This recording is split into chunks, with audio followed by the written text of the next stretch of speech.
Bonjour. À l'heure où l'on parle de la compétitivité des entreprises françaises, la langue de Victor Hugo et celle de Shakespeare sont-elles en concurrence? Et l'usage du français peut-il être un frein pour les entreprises? Sans doute, si l'on considère les exigences de la loi, mais la jurisprudence laisse entrevoir un certain assouplissement. Voyons ce qu'il en est. La question se pose essentiellement pour les entreprises qui font partie d'un groupe international où de fait l'anglais tend à remplacer le français comme langue de travail. Mais cela est-il juridiquement possible? Les principales dispositions du Code du travail sont issues de la loi Toubon qui date de 1994 et dont l'objet était avant tout d'assurer la primauté de la langue française. Dans le domaine du droit du travail, deux séries de dispositions sont à retenir, la seconde ayant des implications pratiques particulièrement fortes.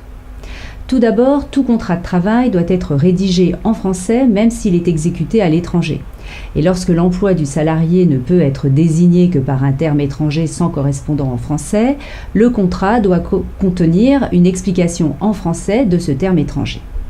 Si l'employeur ne respecte pas cette obligation de rédaction du contrat en langue française, il est passible d'une peine d'amende et le salarié peut également considérer que les clauses du contrat qui lui font grief ne lui sont pas opposables.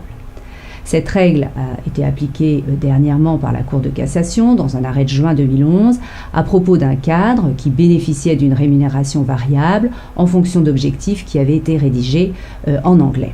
Deuxième série de règles aux enjeux pratiques beaucoup plus importants, le Code prévoit que doivent être rédigés en français le règlement intérieur, mais aussi plus largement tout document comportant des obligations pour le salarié ou des dispositions dont la connaissance est nécessaire pour l'exécution de son travail. C'est donc très large. Cette obligation, par son étendue et ses implications, peut être très contraignante pour les entreprises.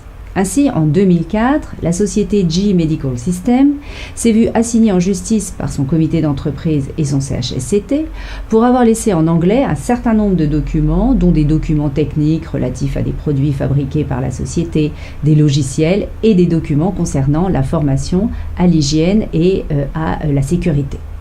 La société a été condamnée en première instance et sous astreinte à traduire en français les documents en question, condamnation confirmée en appel à Versailles en mars 2006, avec en outre obligation de payer une astreinte totale de 580 000 €, donc une facture très lourde pour la société. Cette condamnation a d'ailleurs conduit par la suite GE Medical Systems à conclure avec 3 syndicats un accord collectif définissant les modalités pratiques d'usage de la langue française dans l'entreprise et précisant notamment la liste des documents devant être traduits. Alors, ce type de condamnation n'est pas isolé. En 2008, la société Nextira One France a fait l'objet d'une condamnation similaire par le tribunal de grande instance de Paris à propos de logiciels de gestion. Même chose pour la société Europe Assistance qui en 2007 a été condamnée par le TGI de Nanterre à traduire des logiciels et notamment un logiciel comptable utilisé par toutes les filiales du groupe. 3 salariés en France étaient concernés par l'utilisation de ce logiciel et la société leur avait dispensé un enseignement linguistique spécifique et ils disposaient en outre d'un guide d'utilisation en français. Insuffisant, nous dit le tribunal, et la faiblesse du nombre de salariés concernés par l'utilisation du logiciel n'exonère pas l'employeur de son obligation. Alors, 3 raisons d'espérer quand même pour les entreprises faisant usage de la langue anglaise dans les relations de travail. Tout d'abord, le Code du travail dispense l'entreprise de son obligation d'avoir une version française pour les documents reçus de l'étranger ou pour ceux qui sont destinés aux étrangers. Par ailleurs, les tribunaux font preuve de souplesse lorsqu'il est établi que le salarié maîtrise parfaitement l'anglais, tout au moins pour ce qui concerne la relation individuelle de travail.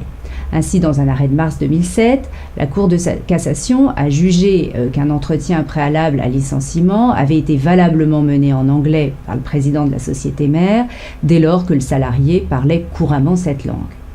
De même, dans une affaire jugée en février 2008, le salarié d'une filiale française soutenait que le plan d'option de souscription d'actions mis en place par la société mère américaine lui était inopposable car rédigé en anglais.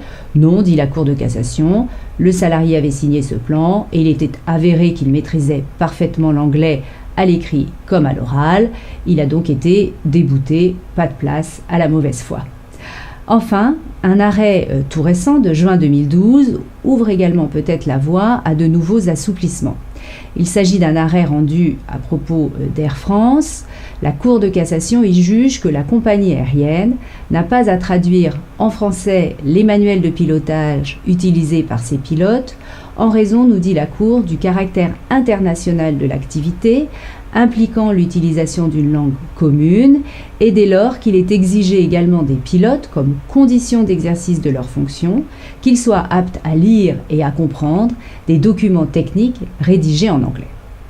Alors, quelle sera la portée exacte de cet arrêt de juin 2012 ? Alors, il faut voir que la Cour de cassation insiste beaucoup dans sa décision, dans sa motivation, sur les nombreuses dispositions internationales qui régissent le transport aérien. Alors, cette jurisprudence sera-t-elle étendue à des secteurs d'activité dépourvus de règlement international, mais pour lesquels l'anglais est la langue commune de travail exigée à l'embauche ?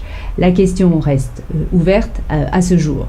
Assurément, en tout cas, ce débat a de beaux jours devant lui, ce d'autant qu'il s'agit du type même de sujet qui soulève les passions, puisqu'il met en opposition l'efficacité économique et l'aura de la langue française.